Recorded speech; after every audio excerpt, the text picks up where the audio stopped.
manje awushongo ukuthi ayekho vele lo la ekhaya. Awukahle wena Simo ukukhulumela ukudla ngithi nawe ngiyakona. Ngiyangikondla.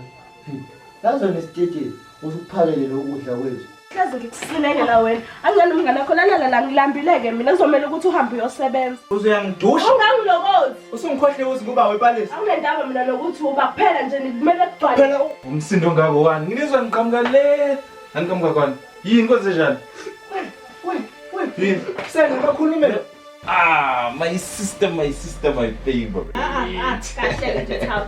Anginayo imali. Ufunani? Hayi ukusho bathi ngifuna imali. Kodwa ngakhulumela no-auntie lapha ngesipani sakhe sikhona isikalo se-garden boy. Ukushaya ingadi.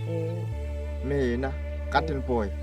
Awukeke noma usangeke. Gede yeke ngikuthatha ngempela ke lo. Hawu sobala nabantwana bathambile nje. Asiyeni relax. Hayi phela busho njalo ke mfowethu hayi phakathi inside.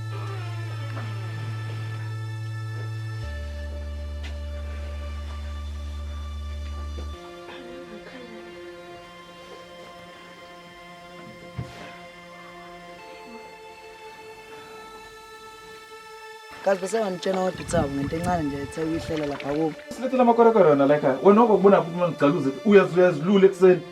Kodwa mina mthanda umthatha kancane mina ndoda mina uyihlola. Yela wena. Wena inkinga yakho iko. Mamhlongo, uyitshela nini ngane zami iqiniso? Uyitshela nini ngane zami iqiniso? Kusikazi. Uzongithathela izidoshu zakho ungiphumele ngesango.